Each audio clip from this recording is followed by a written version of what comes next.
Okay, it's setting it up now, so it should come up for you. Okay, can I get up for a second? Yes. I don't need to do anything else, right? I just, Yep, you'll just Yeah. talk. Yeah, I'm gonna go, I timed myself and I did like 20 minutes total. So I'm gonna try to cut it down a little bit and stick to 15. And then I'm just gonna introduce you and let you go, and then maybe chat for a second and introduce Raquel and then let her go, and then ask anyone if they have questions. okay. Okay, do you see it on, did you hit start watch party? Perfect. And are we all going to be like on there the whole time? Yes, Like I see everybody now, that's how it'll be shown the whole time? correct. Yeah, Okay. so I have one person waiting. I'm gonna admit her in. Oh, didn't work. Shit, I didn't invite her in quickly enough. All right, I'll be better with that. Yeah, I think so.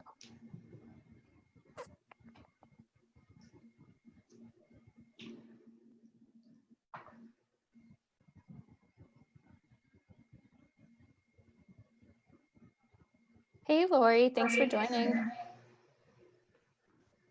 Hi. We're just getting a couple last things ready.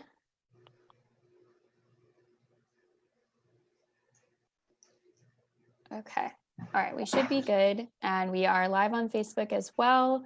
So I am going to share my screen, and I'm gonna wait about 2 minutes to get started, and then I'll jump into the material. Let's see.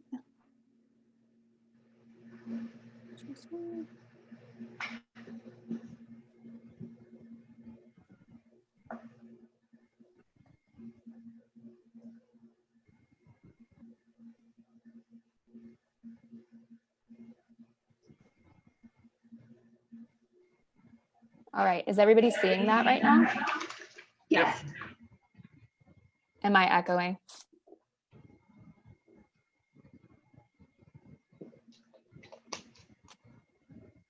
Cool.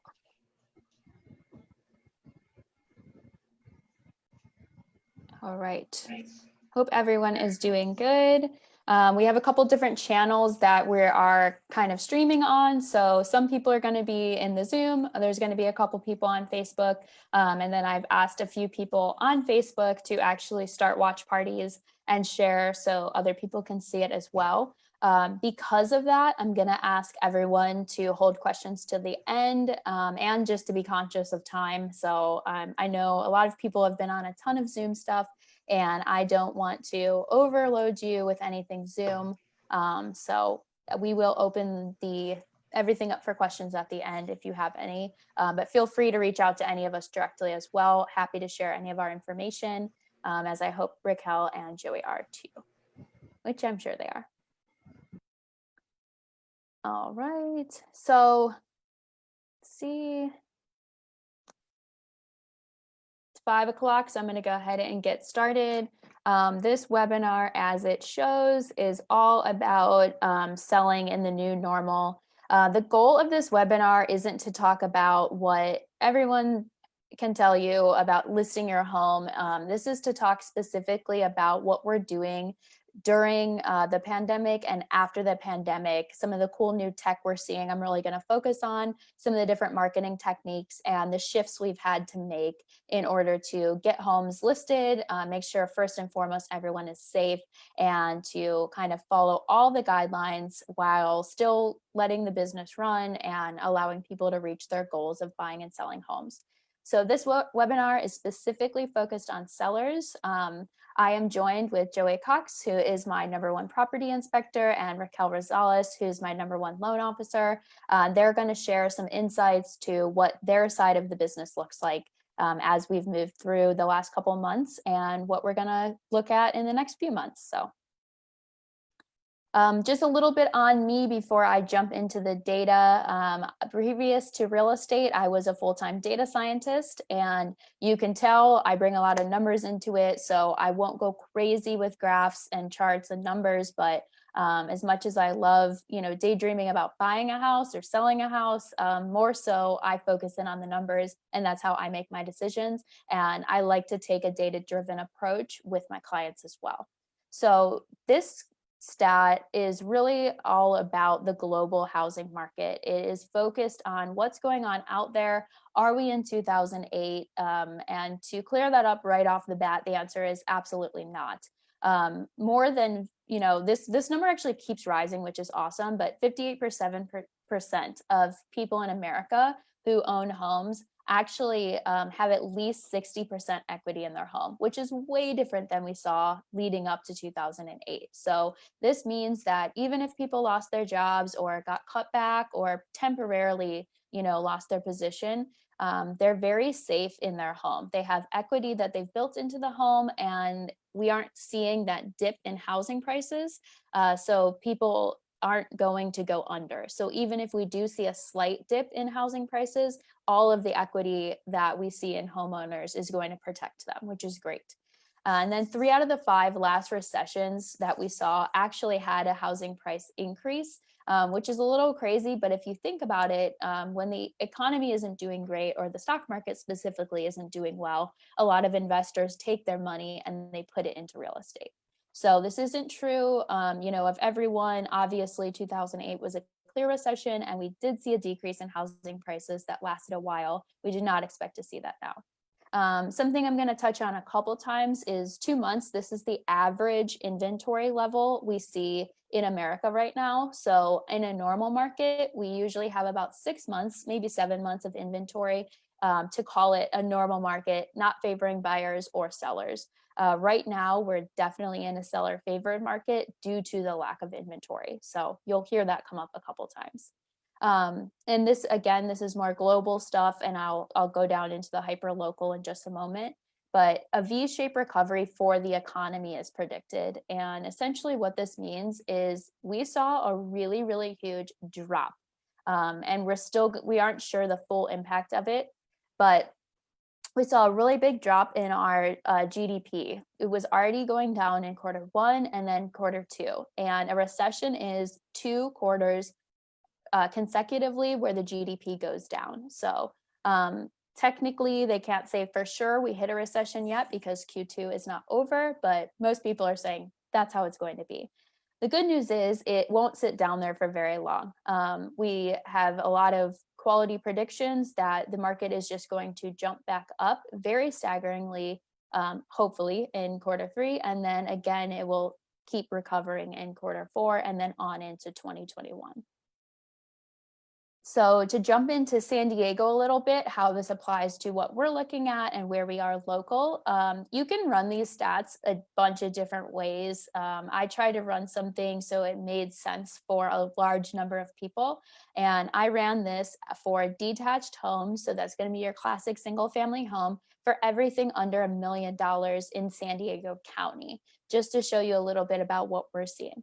I pulled information for the past 3 years. So you would see 2018, 19, and 20. You can see right here, this is active listings in April. We had a slight increase when we jumped into 2019. And right now we are down about 1,200 listings in the county from where we were a year ago. Just to give you a little bit of why this number is so crazy, 2 days ago, and just that day, there were 1,500 pending listings in San Diego County. So you can see right here, we don't have enough inventory in order to meet the demand. The supply of houses is low and the demand is very high right now. Our months of inventory in San Diego County have been a little bit low for the last year or so. And they've only taken more of a drop. So what this is showing is there's a really big opportunity right now that if safely you can do it, if financially you can do it, and if it makes sense to list your home, there are some true competitive advantages of getting your home on the market before it gets flooded with a bunch of homes. We've got the low inventory. We have low interest rates in case you need to buy as well. So you might be in that perfect spot where you can actually sell at a really good price and then buy with a low interest rate and lock that in. Raquel will talk a little bit more about that. And the days on the market are less important. So previously, in a normal situation, if something sits on the market in San Diego 30, 45, 60 days, buyers often wonder what's wrong with the property, where right now, if something sits on the market a little bit longer, with COVID-19 restrictions, having to stagger people coming in and having to jump through a couple more hoops to get showings, having a house sit on the market a little bit longer isn't abnormal. So it just gives you a little bit more of an advantage as a seller. The buyers, what we're seeing that buyers are saying that they care about, things that are really helping them right now. This infographic is from buyers who would purchase a house without even seeing it in person. And here's what's important to them. So one of the biggest things that's important, you're going to see a lot of virtual stuff. So the virtual home tours, high quality listing photos, video chat walkthroughs, and then accurate and detailed neighborhood as well as listing information is extremely important. So when I approach a seller to potentially list their home, the idea is to look at what a buyer is looking for in the market right now and then use that to our advantage.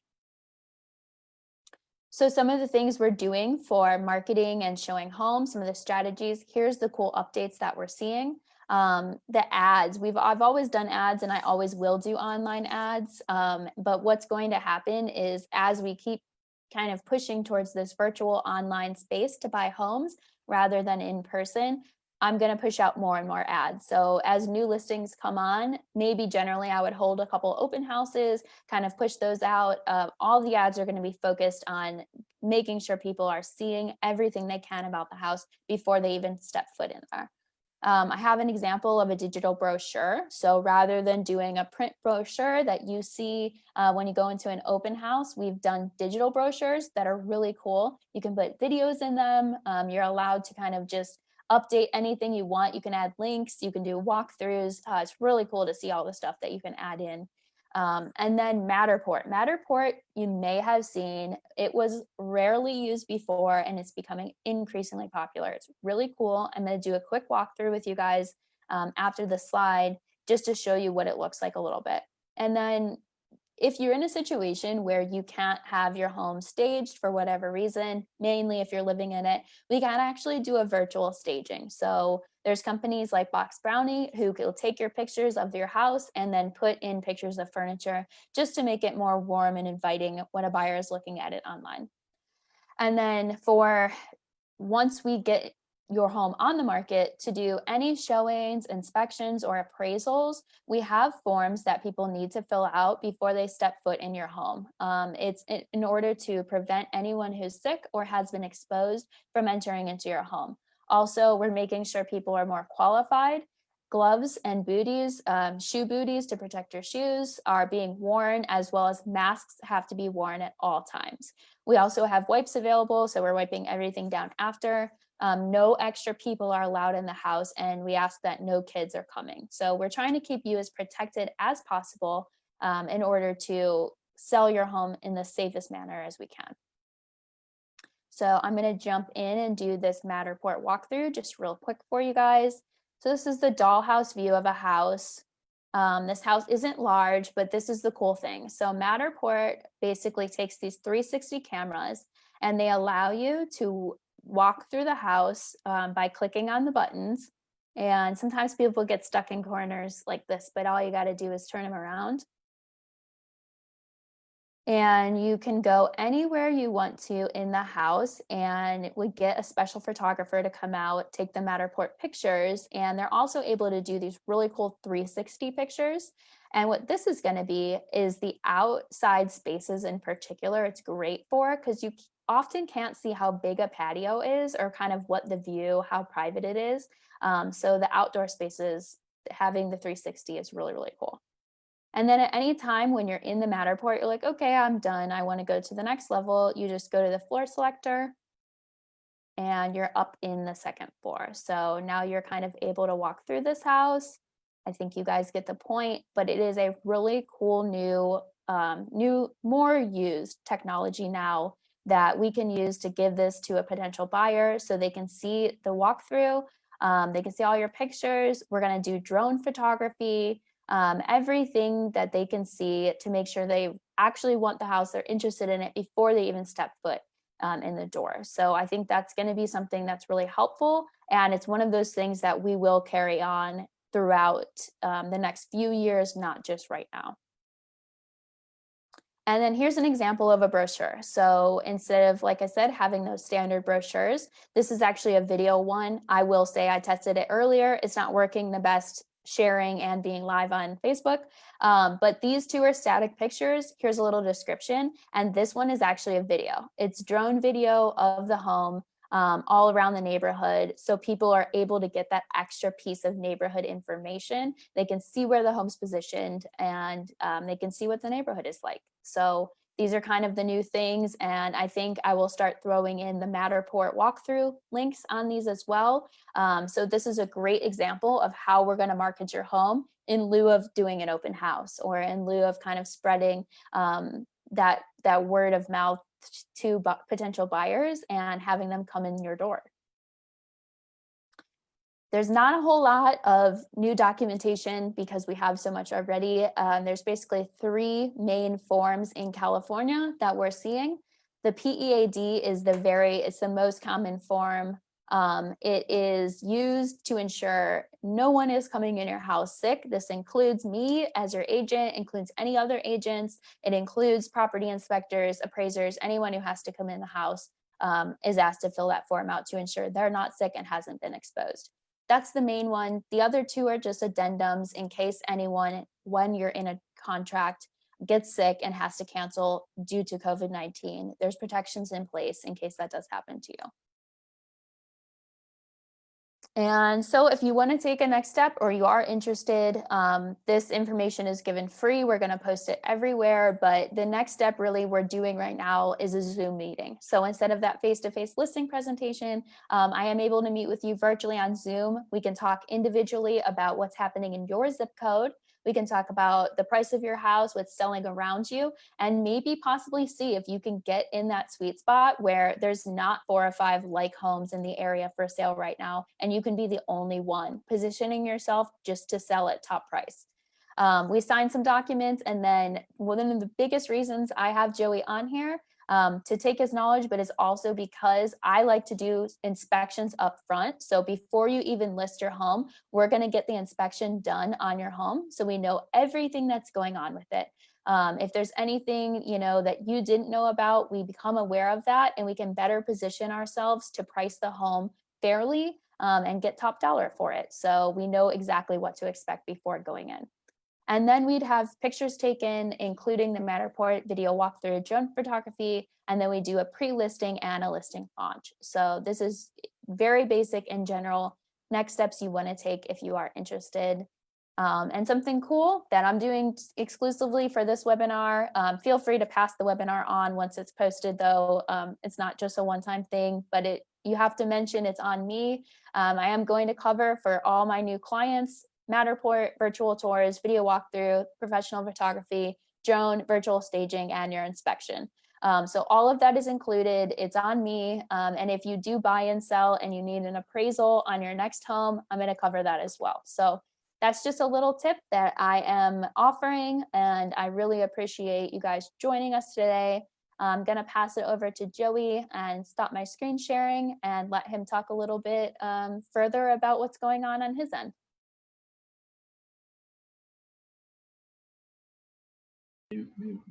Hi, everybody. My name is Joey Cox, owner and property inspector of CPI Services. Been inspecting for about 11 years now. Thanks, Carolyn, for having me on. I want to talk to you a little bit about what I've experienced with the COVID-19 and how it's kind of affected work for me.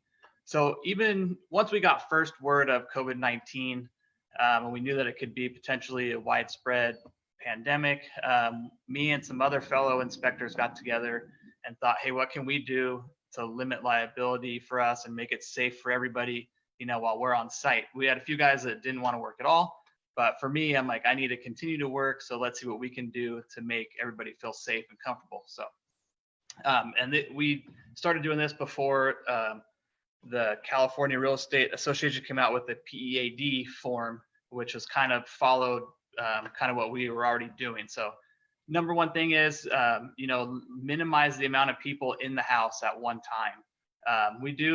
It is okay if a buyer wants to come. We sometimes will ask maybe just have one buyer be there during the inspection, try to minimize bringing the family, the in-laws, the kids. And then we're seeing too where some buyers don't even want to be there, and that's fine too. Definitely do a video consultation with them, or just a phone consultation after they review the report. And I'm open to reviewing with them also once they take ownership of the property. If they have any questions that come up, we can revisit that as well. But what we're doing when we're on site, we're wearing a mask, of course, for the whole time, the whole duration of the inspection. Wear gloves, switch out gloves between exterior, interior, wear shoe coverings on the interior, and then things that the seller could do to prep the house to make it easier for the inspector to come through, to not have to touch and handle as many things, would be to open all the blinds, turn the lights on, turn ceiling fans on, make sub panels accessible, make heaters accessible, items that we don't have to touch to move to get to the objects that we're going to inspect.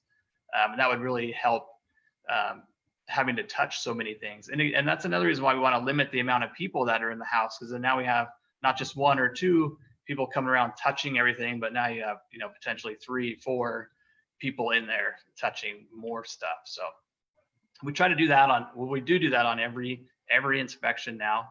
It's kind of maybe even come the new normalcy for us. Who knows where that'll go.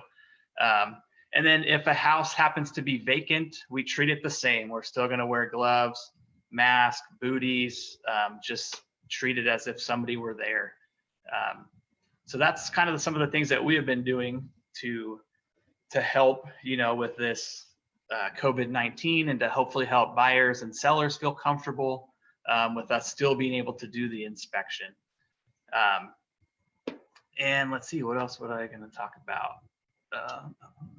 Is there anything that you would advise a seller to maybe do to kind of prep for things that are maybe a little bit more normal, like an appraisal, just to get their home ready, that you're seeing in inspections, just not necessarily during COVID, but always, like smoke detectors and different things like that, maybe a new home seller wouldn't know of? Yeah, sure. So there are certain things that appraisals look for, and myself as an inspector, I look for as well. Number one, like Carolyn said, the smoke alarms need to be in place, and depending on the age of the house, the rules are changing. But if we bring it to current standard, you would need a smoke alarm, CO2 detector in every bedroom, in every hallway, on every floor. So that's something that can be done to make sure that they're in working order. Smoke alarms in general have a 10-year lifespan, so we want to remember that if your house is 15 years old, 20 years old, they still may be in place, but they have reached their service life. So it's recommended to replace those every 10 year. And another new code is that there needs to be a 10-year sealed battery in these devices now. So after 10 years, you just throw it away, get a new one. You don't have to worry about changing batteries. And another big thing that you need for appraisal, since we're in California, due to earthquakes, the water heater does need to be strapped with 2 approved straps. And I'm seeing quite a bit of those lately. Newer water heaters installed, somehow not getting strapped. So maybe I think those are the 2 main things that the appraiser looks for as far as being in California with the fires and the earthquakes, for safety on that stuff.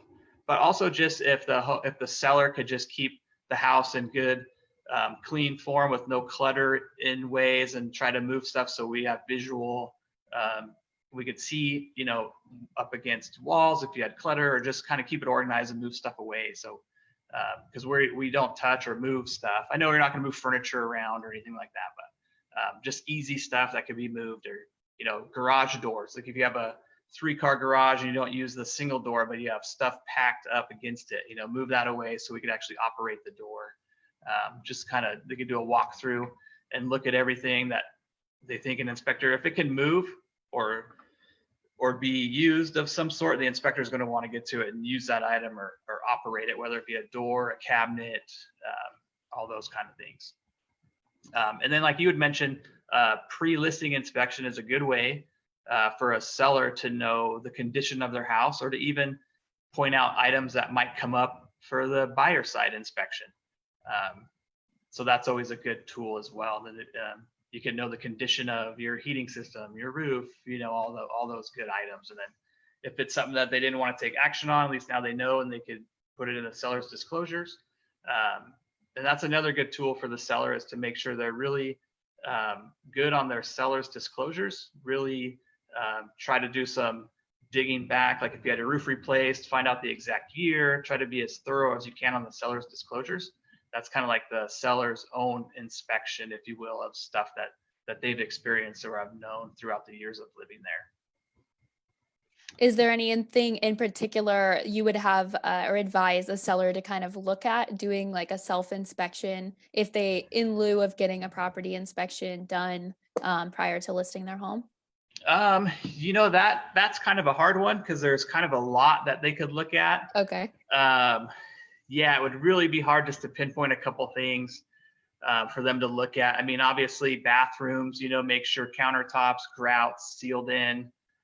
Anything with water, where you have a kitchen sink, make sure, the faucet's working right, the disposal, like all the appliances are working properly. But yeah, in bathrooms, making sure shower enclosures are sealed in, tub to tile connections, those kind of things are grouted in or caulked in.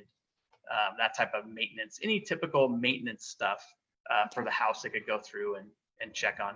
Things that an inspector is not going to report on are cosmetic. We got a chip in the baseboard. There's a little ding in the wall.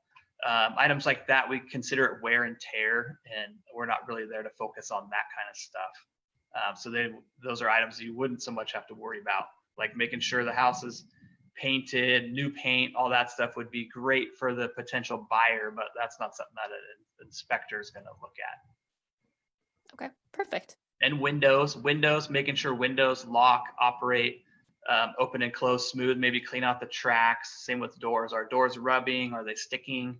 We look at that kind of stuff as well. So kind of a few little things that the homeowner could go through and maintain. I understand why it's hard to pinpoint, because your reports are so long and extensive that, it's like, get the inspection. That's the answer. Yeah, for sure. Yep. Cool. Was there anything else you wanted to share with us? I think the main thing in all this is everybody just use the PPEs to make sure we have all of our safety equipment, make sure we minimize the amount of people on the property at once. We all convene, outside at the end is fine. Do the social distance. We could talk about stuff in the house. But yeah, I would say that's it. Just maintain social distance when we're in these houses, and everybody keep masking and gloving up, and we'll see where it goes. But I think this might be part of the new normalcy, for at least for the inspection part of the business, just to help prevent the spread of whatever it may be. It's kind of go in that direction. So absolutely. Awesome. All right. Well, thank you very much. Sure. I appreciate it. I'm going to put you on mute and jump over and let Raquel talk a little bit to tie things into when you get new roofs or new fixtures, things like that. The other reason it's really important to keep that documentation is because it can actually lower your homeowner's insurance and the next person's homeowner's insurance. So not only is it great to have those and to pass on to the buyer, it's actually great for you and for the potential new buyer to take out. Homeowner's insurance is always required if you have a loan. So nice little segue into Raquel. If we could just have you chat a little bit about what you see going on with loans these days, what kind of buyers sellers can expect, and then some information if sellers, a lot of people who sell often have to buy. So just some tips and tricks if you could go with that. Yes, thank you, Carolyn, for having me. And thank you so much, Joey, for that great information. Hello, everyone. My name is Raquel. I am a mortgage broker. I work for Rate Republic, and I want to talk a little bit about the tighter guidelines due to COVID-19. The tightening of the guidelines is actually for your protection as a buyer, right? They limit the exposure and less risk. For a seller, the guidelines are great as well, because you know that when an offer comes in, it has gone through quite a bit of looking over before that approved loan comes through. So one of the big ones I'm seeing right now is that our banks are wanting you to prove that you are still working. So they may want a most recent pay stub up until the day that you close your loan. So they have that. They also have attestation forms. That is indicating you have to sign the form. It indicates that you are still employed with no reduction to income due to COVID-19. Another thing that I am also seeing is banks are tightening up on the verification of funds and are looking for what we call A-paper borrowers. So A-paper borrowers have a credit score of 790 or higher and have 20% down. Some banks are asking for reserves as well. Reserves are post-closing assets. For example, let's say that your mortgage payment is $1,000 a month. It could be that the bank may require you to have up to 6 months reserve. So you would need $6,000 sitting in the bank after you've already given your down payment. Understand that this is just temporary. You know, once the economy gets going again, the guidelines should loosen up a bit and we can get back to what we're used to. I do have several banks right now that have some overlays, a lot that don't. Most of them, you know, are being conservative. We just don't know what's going to happen. But the guidelines, again, like I said, are for protection of buyers and sellers right now. You know, we are still doing down payment assistance programs, and we are still doing the Home Ready and Home Possible loan programs as well for our low income. Currently, right now, though, the interest rates are at a low 3s for conventional loans. The government-backed loans like the VA and FHA are still a little bit higher because we, you know, with businesses starting to reopening, we're gonna see the trickle up economics of this. And so that's gonna build consumer confidence once again. And so those government-backed loans will go ahead and drop and be at the rates that we're used to seeing them. You know, a lot of stuff right now is being done online, which I love. I do miss actually seeing all my customers and clients come in and drop off their paperwork, and I get to ask them and about their life and everything, but a lot is digitally now. And I actually feel the process is faster. I can get an approval faster. I can get conditions issued faster. We can get the appraisal. Everything is just moving pretty quickly, you know, so I think that's good. But, you know, I do feel that consumer confidence is going to be back and our rates are going to be back to normal and everything should pan out just great. I love the optimism. I agree.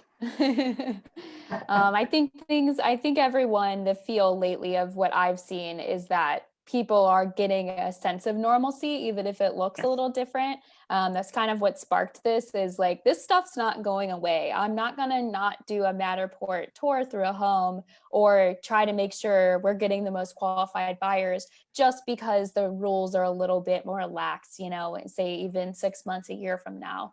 Those are things I'm going to continue doing. Zoom meetings, I think, you know, Raquel and Joey, even clients that we have that are kind of on that, they're either not around a lot or they're hard to get a hold of. I think Zoom's going to be really powerful for us to have Joey do a home inspection, and then we're able to tell the seller or the buyer everything that went on without having to meet face to face. I think that's the same for someone trying to do a loan application. If they really need something explained, we're able to connect with people, Yes. and there's just so much technology now. Yeah. So if you guys put your input in and there's nothing else you want to add, it might be a little tricky. I'm going to check my phone, but if anyone has any questions, please go ahead. If you need to unmute and ask them, I'm happy to have you ask them on directly here on Zoom, or if you'd like to ask through Facebook, I'm going to check there as well. So it's going to take a second. So bear with me unless anyone has a jump in question right now. Let's see. It's delayed.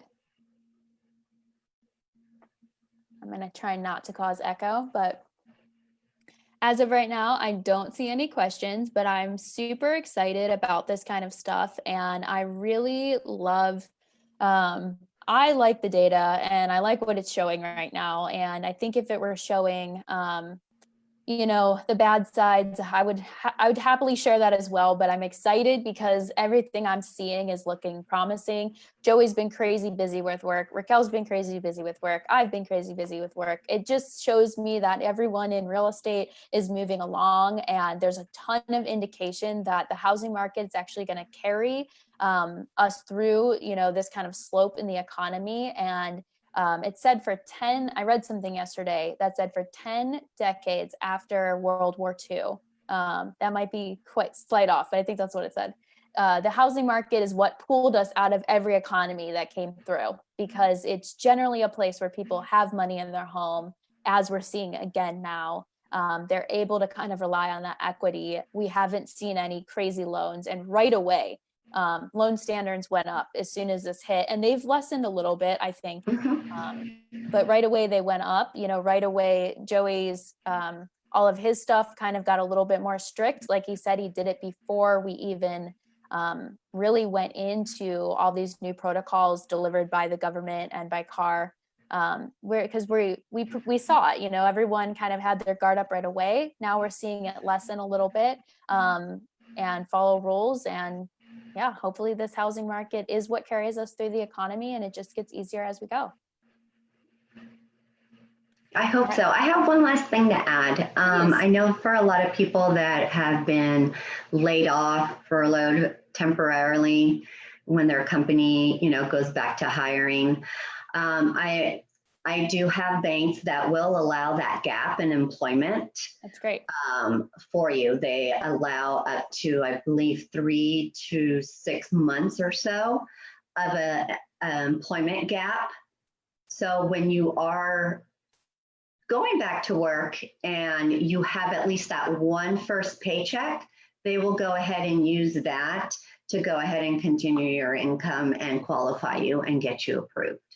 That's awesome. Does it have to be the same job, or is it okay if it's different jobs? The same field? company, preferably, you know, just like if you were, you know, just kind of let go temporarily, like businesses are opening up, they're going to start hopefully calling people back to start working.